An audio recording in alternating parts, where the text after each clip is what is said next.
Good morning dear students. आप सबका स्वागत है मेरे YouTube channel study IQ for education में। जैसा कि आप कल पढ़ रहे थे सस्य विज्ञान यानी एग्रोनॉमी भाग 2 में पहला चैप्टर सिंचाई।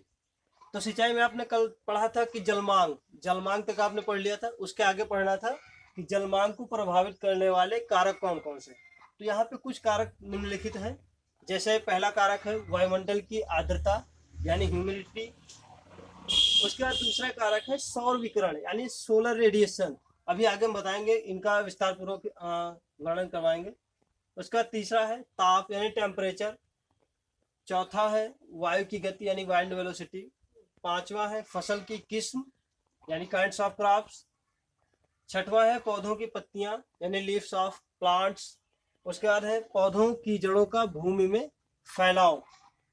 और आठवां है फसल के पकने का वक्त। अब हम आगे देखेंगे कि इनका ये किस तरीके से फसल के जलवायु को प्रभावित करती हैं और इनका क्या योगदान होता है। अब हम बात करते हैं, हमारा पहला पॉइंट है वायुमंडल की आर्द्रता यानी ह्यूमिडिटी।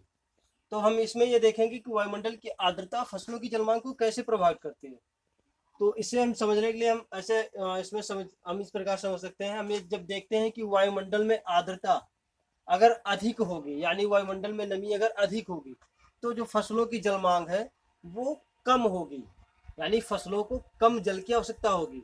और अगर इसी की विपरीत स्थिति आती है यानी वायुमंडल में आर्द्रता जो है वो कम होती जाती है, यानी जैसे जैसे वायुमंडल में आर्द्रता कम होगी वैसे वैसे फसलों की जो है जल मांग वो बढ़ती चली जाएगी। तो इसलिए हमें ये ध्यान रखना है कि वायुमंडल की आर्द्रता कैसी है और ये इसी तरीके से फसल की जल मांग को प्रभावित करता है।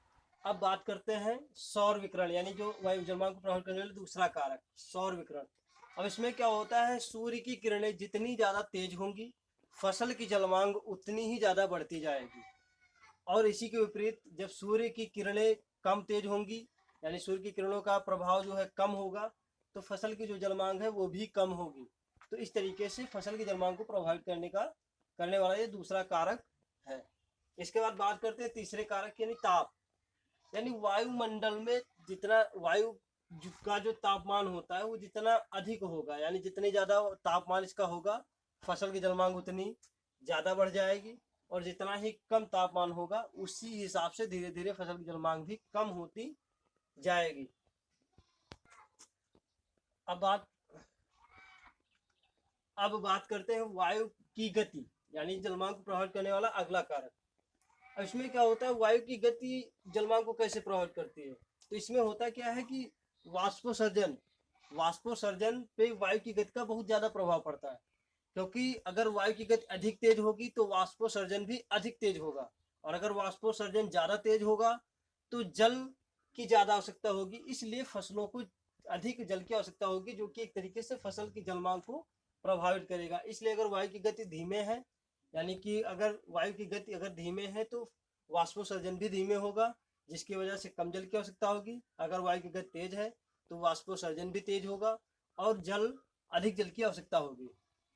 अब फसल की जलमांग को प्रभावित करने वाले अगले कारक की बात करते हैं जो कि फसल की किस्म। अब इसमें हम देखते हैं फसल की किस्म जलमांग को कैसे प्रभावित करती है।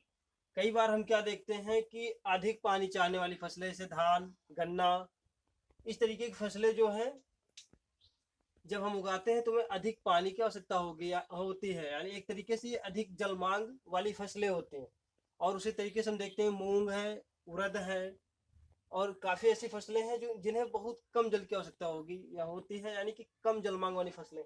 तो इस तरीके से ये फसलें भी जलमांग को प्रभावित करती हैं। अब इसके बाद बात करते हैं कि पौधों की पत्तियां यानी कि फसल की जलमांग को पौधों की पत्तियां किस तरीके से प्रभावित करती हैं। तो इसमें हम देखते हैं कि जो बड़े आकार वाली पत्तियां होती हैं जैसे केला, अरबी, भिंडी, इनकी पत्तियां क्या होती है, इन्हें ज्यादा इन पत्तियों में क्या होता है कि वाष्पोसर्जन की जो क्रिया होती है बहुत ज्यादा होती है।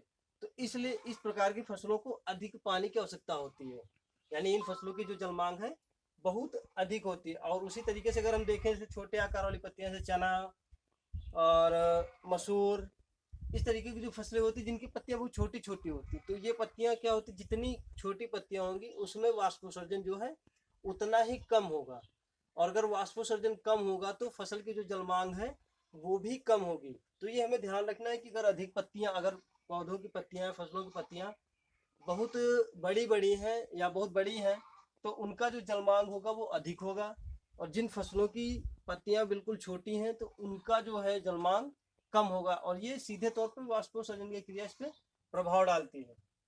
अब हम बात करते हैं अगले कारक यानी पौधों की जड़ों का भूमि में फैलाव। इसमें हम क्या देखते हैं कि जिन फसलों की जड़ों का जो भूमि में फैलाव बहुत धीरे धीरे और बहुत कम होता है, उनकी जो जलमांग होती है वो अधिक होती है, और इसी के विपरीत जिन पौधों की जड़ों का भूमि में काफी फैलाव होता है, उनकी जो जलमांग होती है वो कम होती है। इसके बाद अगला पॉइंट है हमारा कि फसल के पकने की अवधि। अब इसमें हम देखते हैं फसल की पकने की अवधि किस तरीके से जलमांग को प्रभावित करती है। इसमें क्या होता है कि अगर फसल अगर अधिक समय में पकने वाली है तो उसकी जो जलमांग है वो बहुत अधिक होगी, और अगर फसल कम अवधि में पकने वाली है तो उसकी जो जलमांग है कम होगी। तो इस तरीके से फसल की जलमांग को प्रभावित करने वाले 8 कारक 8 कारक हैं।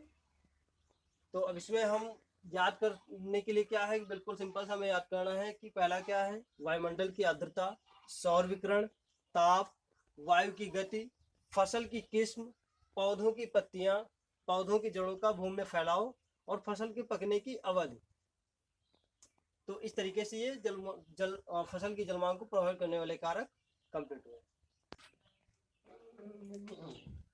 अब इसके बाद हम देखते हैं कि फसल की जलमांग कंप्लीट होने के बाद अब अगला टॉपिक है हमारा जलमान या जल क्षमता। इसे इंग्लिश में बोलते हैं ड्यूटी ऑफ वाटर। तो अगर इसकी परिभाषा की हम बात करें, ये परिभाषा है, तो इसकी परिभाषा की बात करें तो एक क्यूमिक का मतलब होता है 1 घन मीटर प्रति सेकंड। 1 घन मीटर का मतलब होता है, इसका मतलब अगर हम शब्दों में अगर देखें तो इसका मतलब होगा कि 1000 लीटर पानी 1 सेकंड में, यानी प्रति सेकंड 1000 लीटर पानी। तो इसको हम कहते हैं क्यूमिक, यानी 1 क्यूमिक का मतलब होता है 1000 लीटर पानी प्रति सेकंड की गति से बह रहा है। इसका मतलब ये होता है। तो हम यहाँ समझेंगे कि 1 क्यूमिक की गति से किसी निश्चित अवधि तक निरंतर बहने वाले जल द्वारा सींचे गए क्षेत्र से जितने हेक्टेयर फसल पककर तैयार होती है वह जलमान अथवा जल क्षमता कहलाती है। यानी यह परिभाषा क्या बता रही है कि 1 क्यूमेक की गति से किसी निश्चित अवधि तक निरंतर बहने वाले जल द्वारा सींचे गए क्षेत्र से जितने हेक्टेयर फसल पककर तैयार होती है वह जलमान अथवा जल क्षमता कहलाती है। 1 क्यूमेक का मतलब क्या होगा, 1000 लीटर प्रति सेकंड की गति से एक निश्चित समय तक निरंतर यानी बिना रुके बहने वाले जल द्वारा जितने क्षेत्रफल में यानी जितने हेक्टेयर फसल पककर तैयार होगी वह जलमान अथवा जल क्षमता कहलाती है। जल क्षमता ज्ञात करने का सूत्र है P बराबर B/V इंटू 8.64।